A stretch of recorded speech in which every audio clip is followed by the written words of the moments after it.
Queremos segurar nas nossas mãos essa vitória que se chama Jesus Cristo. Se você tem agora um crucifixo perto de você, segura. E nós iniciamos essa oração no nome de Jesus, nas chagas de Jesus, no sangue de Jesus, no coração sagrado de nosso Senhor. E pedimos, Senhor, que pela autoridade do vosso nome, da vossa cruz, das vossas chagas e do vosso sangue derramado por nós, o Senhor venha quebrando todo o mal que ameaça a nossa pessoa, a nossa família, a nossa casa. Reza comigo. A cruz sagrada seja a minha luz, não seja o dragão meu guia. Retira-te, Satanás. Nunca me aconselhes coisas vãs. É mal que tu me ofereces. Bebe tu mesmo dos teus venenos. Cristo vence, Cristo reina, Cristo impera. Jesus, tu vencerás, como sempre tu venceste. Por mais árdua que seja a batalha, a vitória será tua. Ó Maria concebida sem pecado, rogai por nós que recorremos a vós. Permiti que vos louve, ó Virgem Sagrada, dai-me força contra os vossos inimigos. Que o manto da Virgem Maria cubra nesse momento cada um desses guerreiros e guerreiras que estamos juntos para ouvir a palavra de Deus, para acolher a vontade de Deus nas nossas vidas. Amém, amém, amém. Meus irmãos, que coisa maravilhosa, não é? Reunir a família Exército de São Miguel, representado aqui em cada um dos momentos especiais que a gente dá o nosso tudo. A gente dá o nosso tudo que se chama Jesus para você. De manhã no rosário, na hora da novena de Pompeia, tão milagrosa, na hora da misericórdia que o próprio Jesus pediu que nos lembrássemos da sua paixão, e à noite no poderoso terço do combate. E vocês entenderam que essa grande convocação é para o momento mais alto que existe na igreja, o momento mais especial, que o próprio Jesus vai dizer que não há prova de amor maior do que dar a vida pelos seus amigos. O centro da vida da igreja é a Páscoa. O centro da vida da igreja é a morte e ressurreição do nosso Deus que se fez carne para nos salvar. E falar sobre isso é bom, mas experimentar é muito mais profundo. Não é somente algo de ouvir dizer em Jesus, ouviu falar de Jesus. Se eu perguntasse aqui para todos esses guerreiros, quem já ouviu falar de Jesus? Todos levantam a mão. Agora, quando a gente pergunta, quem já teve uma experiência pessoal com Ele? Por isso, esse momento da Páscoa é um momento que deve ser preparado, é um momento que deve ser com todo carinho. A igreja sabe disso, e por isso a igreja criou esse retiro espiritual, este tempo de mergulhar na misericórdia, esse tempo de se preparar para realmente vivenciar a Páscoa do Senhor. Agora, infelizmente, nós vivemos um tempo muito difícil, e por isso muitos cristãos católicos não têm experimentado esse tempo de preparação, e por isso não têm experimentado essa morte e ressurreição de Jesus na sua vida. Muitos cristãos católicos nunca tiveram uma experiência pessoal com Jesus. Foram batizados, foram mergulhados na Santíssima Trindade, no mistério, mas é como alguém que ganha uma semente e não cultiva essa semente na sua alma. Ou às vezes os pais não cultivaram nos filhos, e desde pequeno a sua família não soube te ensinar de maneira correta a fé. Por isso Deus está dando essa oportunidade, mais do que nunca, não é? Você se preparar agora. Muitas pessoas disseram ano passado, irmãos, foi a primeira Páscoa que realmente eu vivenciei, para valer na minha vida, porque eu vivenciei a Quaresma de uma forma nova, de uma forma diferente. Enquanto os irmãos falavam aqui, nós todos juntos, eu lembrava de uma vez que eu ouvi uma pessoa dizendo, olha, quando uma brasa de um carvão, de um braseiro, né? Todas aquelas brasas pegando fogo, se uma brasa escapole, sozinha, ela não consegue manter o calor dela, ela apaga logo, se esfria e vira um carvão escuro novamente. Agora, se as brasas estão unidas, elas conseguem se consumir até o fim, elas conseguem manter o calor até o fim. Por isso, não somente formações você está tendo aqui, mas você está unida com uma família de oração. E um ajuda o outro. No momento que é mais difícil, nas tentações, somos uma família e todos rezamos uns pelos outros. E é por isso, gente, por esse tempo ser tão rico de graça, que a gente quer, já nesse mês de fevereiro, já entregando a nossa família nesse mistério da Quaresma do Senhor. Já colocar a nossa família nesse retiro espiritual da Quaresma. Por isso o mês de fevereiro, de certo modo, já é um tempo de graça, mas de certo modo já vai nos ajudar a mergulhar na Quaresma. E eu vou dizer para você, toca o meu coração, ouvir isso que a irmã Maria Raquel contou aqui como testemunho. Porque o que a Quaresma e a Páscoa vão fazer nas nossas vidas? Primeiro, é uma transformação a nível pessoal. Em segundo lugar, é uma transformação a nível de família. E em terceiro lugar, como a irmã Lúcia vai dizer, o mundo inteiro é transformado quando a família é transformada. Mas tudo isso começa aqui, no seu coração. Você que chegou depois, já somos só no YouTube 33 mil guerreiros, né? Com as outras redes sociais, 34, 35, 36, quase 37 mil guerreiros, né? Então, muitos não estavam, quando a irmã Maria Raquel contou 2 testemunhos fabulosos, de você ver o que Deus faz primeiro no teu coração, para depois mudar a sua família. Pessoas que vêm desesperadas falando comigo, irmão, minha família está... Eu falei, calma, se o seu coração não tiver paz, se o seu coração não tiver fé, como você vai dar paz para os seus familiares? Como você vai dar confiança em Deus para os da sua casa, se você não está confiando em Deus? O primeiro passo é aqui, Então, só recapitulando, gente, que fantástico. Uma guerreira que ficou 1 ano na prisão, tranquila e confiante em Deus, em paz, evangelizou na prisão, foi presa injustamente, levou luz, levou Jesus, formou um grupo de oração na prisão. Isso é união com Deus, isso é verdadeira paz do coração, isso é confiança em Jesus. Que testemunho fantástico. E a outra também, que estava em dúvida, ia receber a notícia se o tumor era maligno ou não, mas ali ela pediu ao Senhor o dom da fé, e o seu coração teve uma experiência profunda com Cristo vivo, o Cristo que cuida de nós, o Cristo que está conosco, que nos ama, independente do que seria o resultado do exame. O coração dela já estava em paz. Essa é a maior de todas as curas que Deus quer fazer no nosso coração. Como a irmã dizia, mais do que a cura do câncer, mais do que um emprego, mais do que um milagre físico, mais do que uma libertação de uma opressão, é a transformação do nosso coração.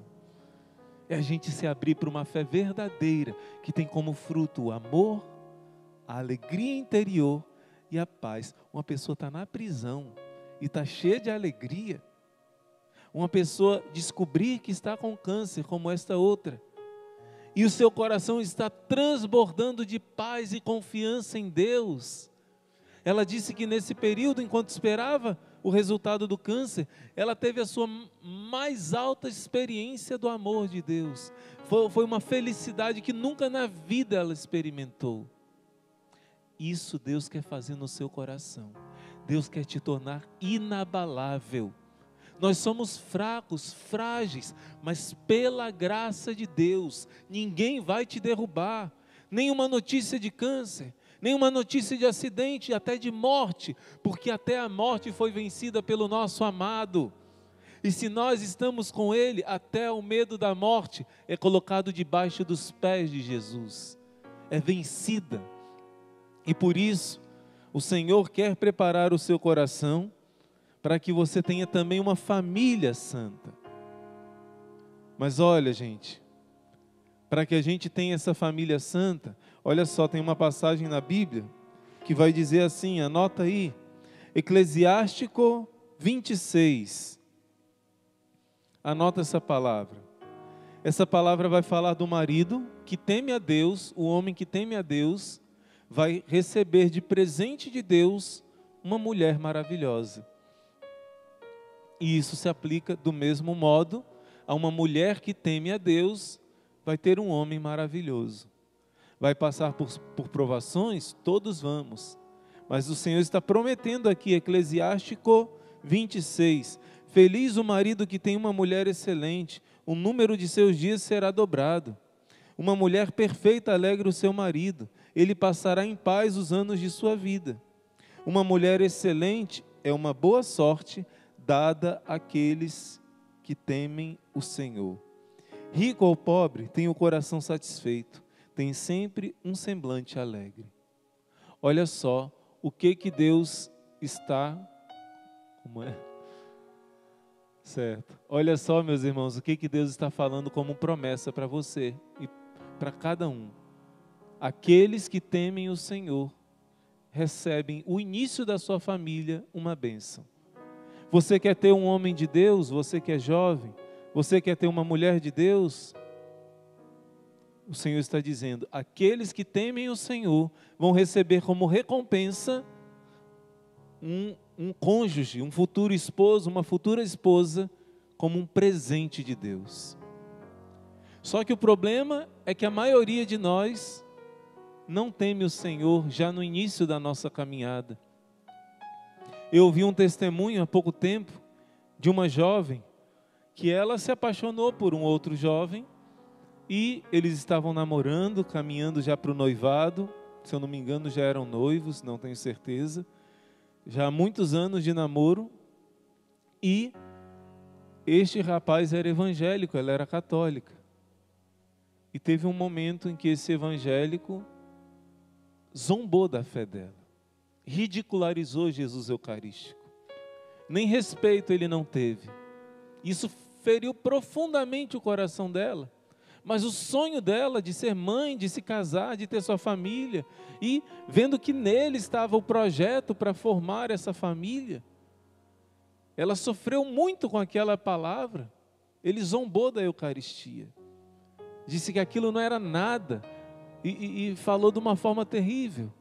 O que aconteceu? No meio do seu sofrimento, ela viu os seus sonhos, que aparentemente era através daquele rapaz que estava... o caminho para os seus sonhos se realizarem, e ela pensou no sonho de Deus, e ela disse, eu prefiro Deus. Ela sentiu tentação de abandonar sua fé, para poder realizar o seu sonho pessoal, de abandonar a Eucaristia, de abandonar a Virgem Maria, para ter paz no casamento, para realizar o seu sonho. Mas ela disse, não, Deus em primeiro lugar. Gente, eu achei lindo o testemunho. Em pouco tempo, Deus colocou uma pessoa maravilhosa que hoje é seu esposo, e os dois vivem um caminho de fé verdadeiro, feliz, em paz. Muitas vezes nós não temos aquilo que Deus preparou para nós, porque não colocamos Deus em primeiro lugar, não temos o temor do Senhor. Por isso, e aí quando a gente faz errado, quando a gente não tem esse temor, e acontece da nossa família não ser tão perfeita como deveria ser, é agora que entra. Nós, como família Exército de São Miguel, o Espírito Santo quer reconstruir aqueles que não começaram bem. Olha só, gente, a irmã Maria Raquel dizia, por que a gente vai fazer o mês de fevereiro, o mês da família? Olha que palavra bonita. A sua família sob a proteção da Sagrada Família. Primeiro, porque esse é o mês da Sagrada Família de Nazaré. Segundo, como a irmã Maria Raquel dizia, e eu vou aqui mostrar para vocês, a profecia da irmã Lúcia, na verdade é a profecia de Fátima. Ela nunca tinha contado isso para ninguém. Em 2015 estava acontecendo o sínodo da família, e muitos bispos falando coisas terríveis. É triste e doloroso falar isso, mas no sínodo da família, querendo introduzir assuntos completamente contrários ao ensinamento da igreja, coisas absurdas. E por causa disso, um cardeal da Santa Igreja, que já partiu para Deus, cardeal Carlo Caffarra, contou uma experiência que ele teve com a irmã Lúcia. Ele nunca havia contado esse segredo para ninguém. E ele disse: João Paulo II, há uns anos atrás, me chamou e pediu que começasse o Pontifício Instituto para a Família. E quando ele me chamou para fundar esse Instituto para a Família, eu tremi nas bases, não é? Pedi ajuda ao Espírito Santo, à Virgem Maria, e mandei uma carta à irmã Lúcia de Fátima, pedindo que ela rezasse por mim, mesmo sendo um cardeal.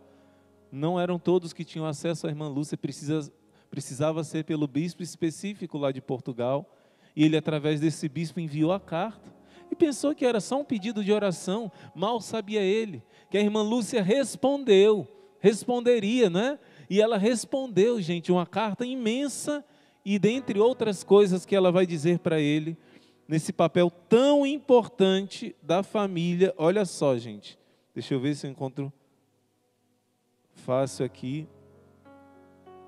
Pronto, acho que eu printei aqui para mostrar para vocês. Está aqui.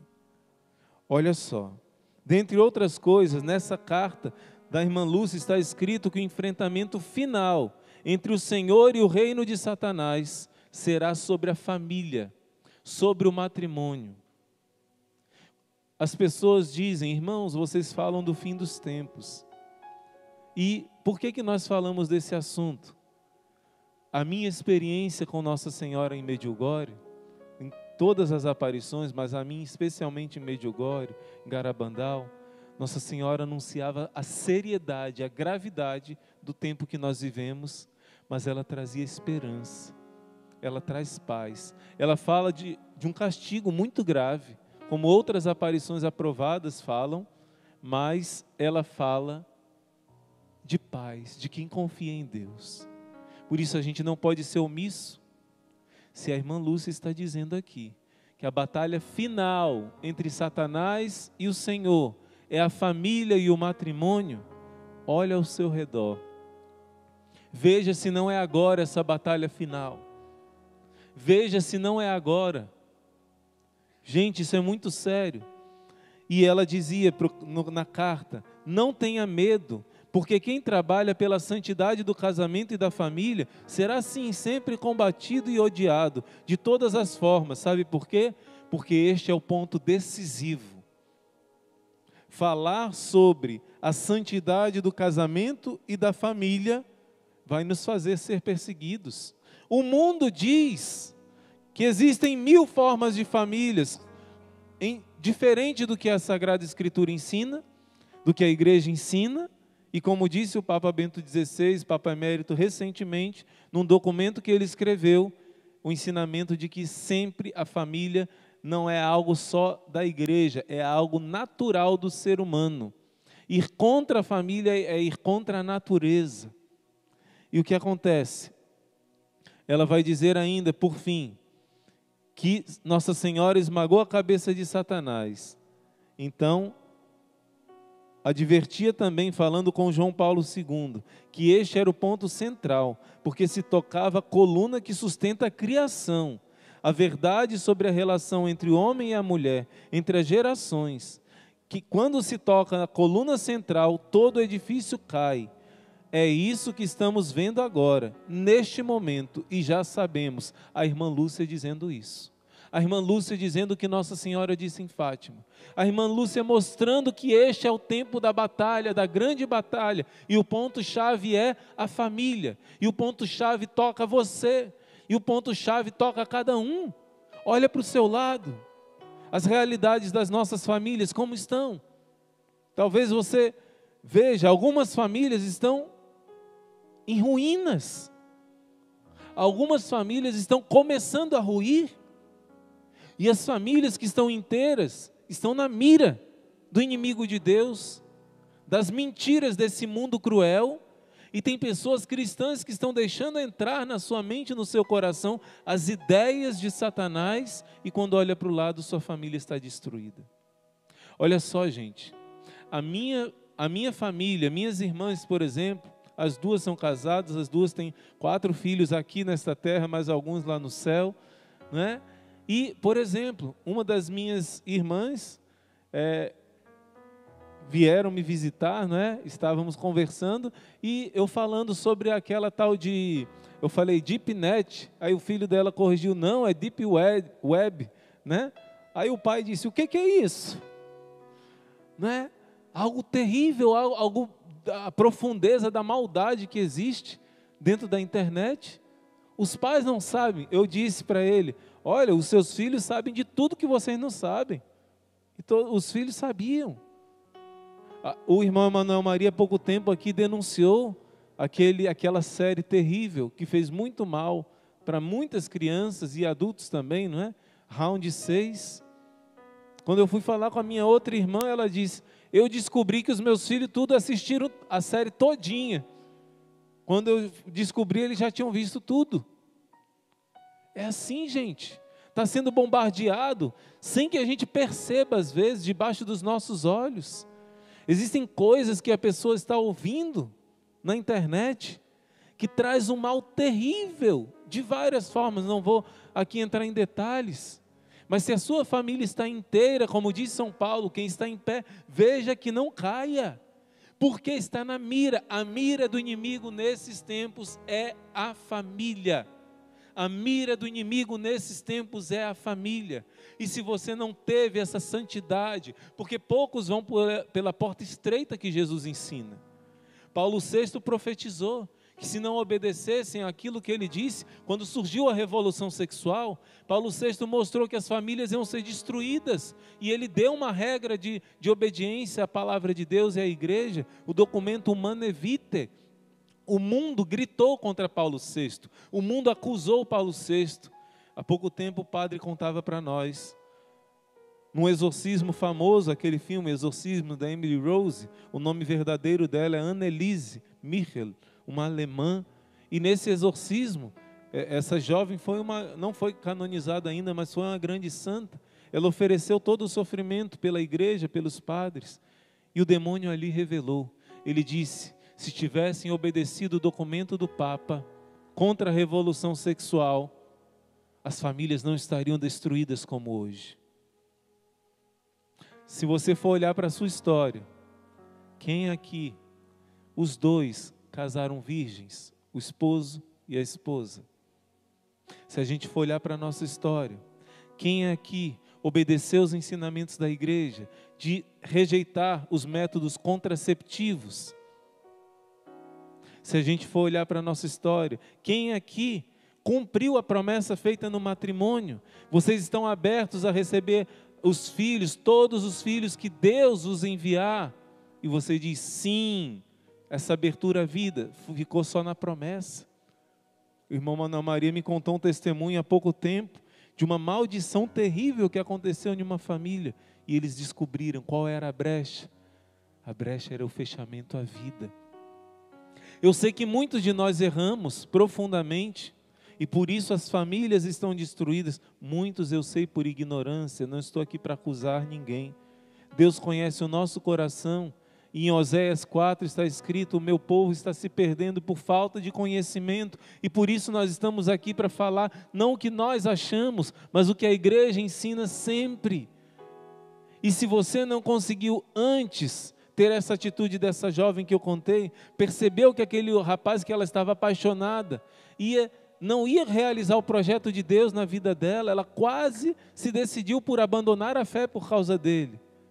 Ela teve coragem, rompeu com esse rapaz e Deus deu a pessoa melhor. Mas irmão, o que eu faço? Eu não tive o verdadeiro temor do Senhor no início da minha família e agora está tão difícil, tão destruído. Deus tem o poder para reconstruir. Deus veio reconstruir aquilo que estava destruído. Deus veio levantar a sua casa. Eu quero dar um exemplo aqui, meus irmãos, de o Salmo 126, 127. Muito lindo esses salmos, vai dizer, aqueles que temem o Senhor são felizes, têm paz. Então, como chegar nessa paz prometida para a família? Eu quero dar para você o exemplo de Davi.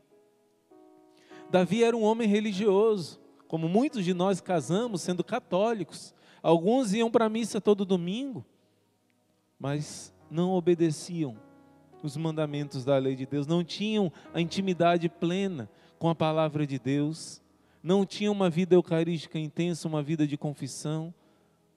E o que acontece?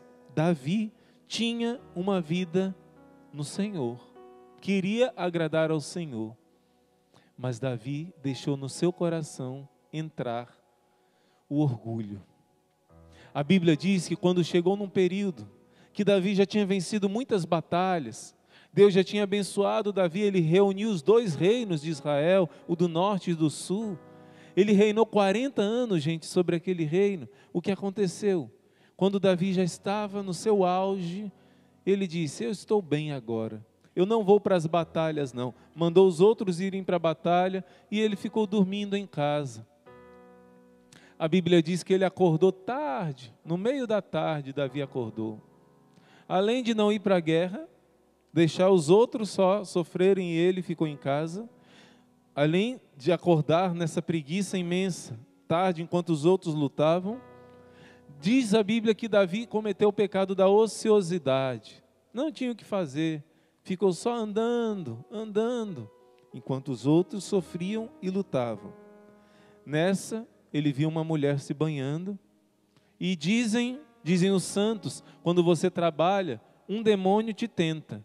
Quando você está na preguiça, no ócio, jogando o tempo fora, vários demônios te rodeiam.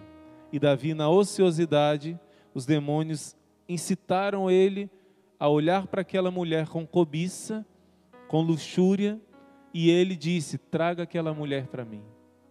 A mulher era casada.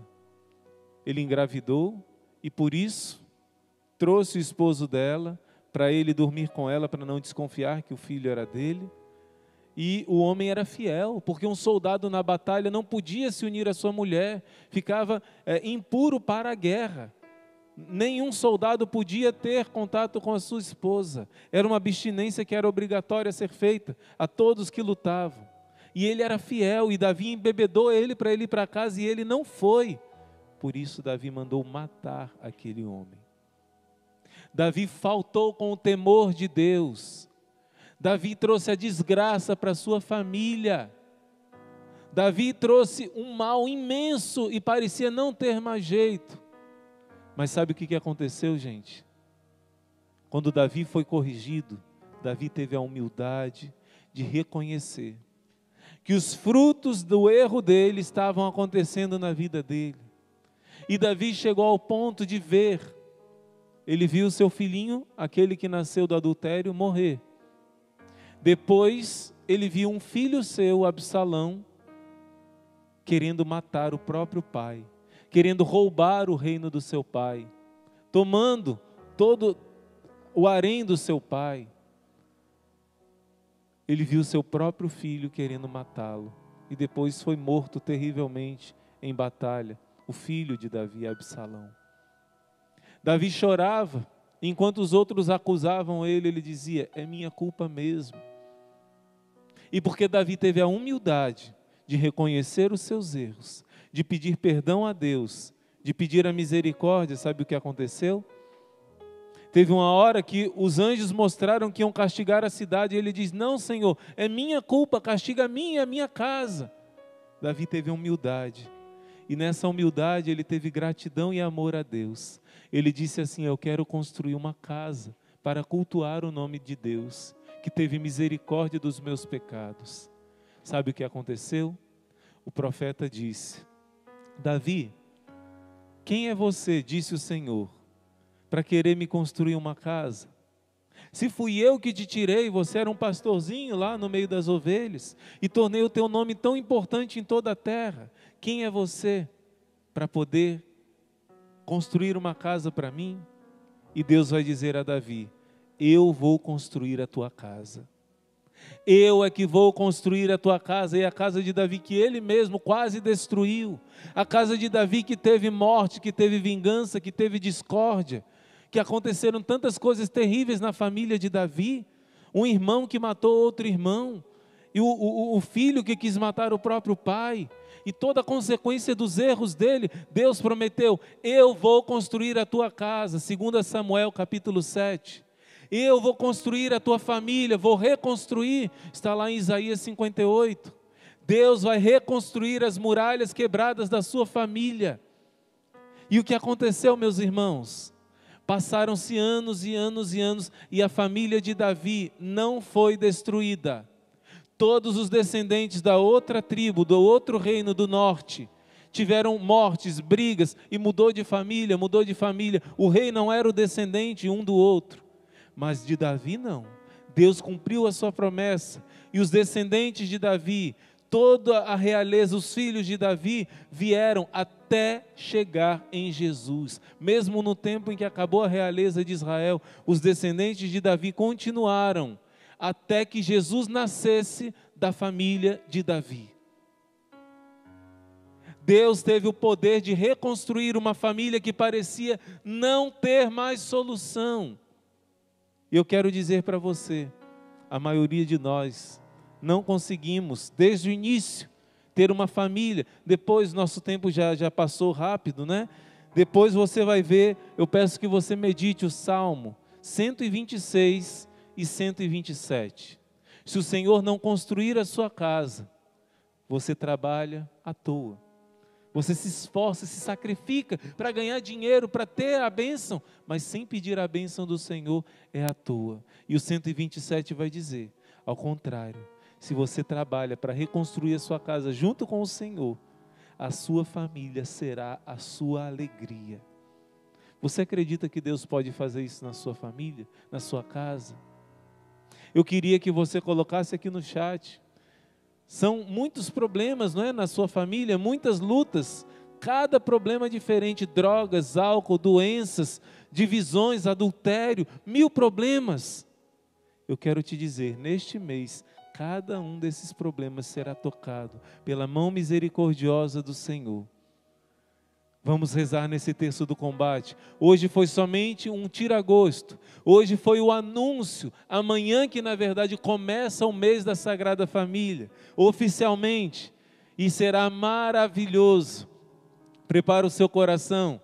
Chama outras pessoas, como disse a irmã Maria Joana, porque nesse mês o Senhor quer trazer todas as famílias para viverem o retiro quaresmal, para terem experiência da ressurreição, da morte. Famílias que estão mortas vão ressuscitar no Senhor, porque o Senhor está presente no meio de nós. E juntos, como família Exército de São Miguel, a vitória é certa.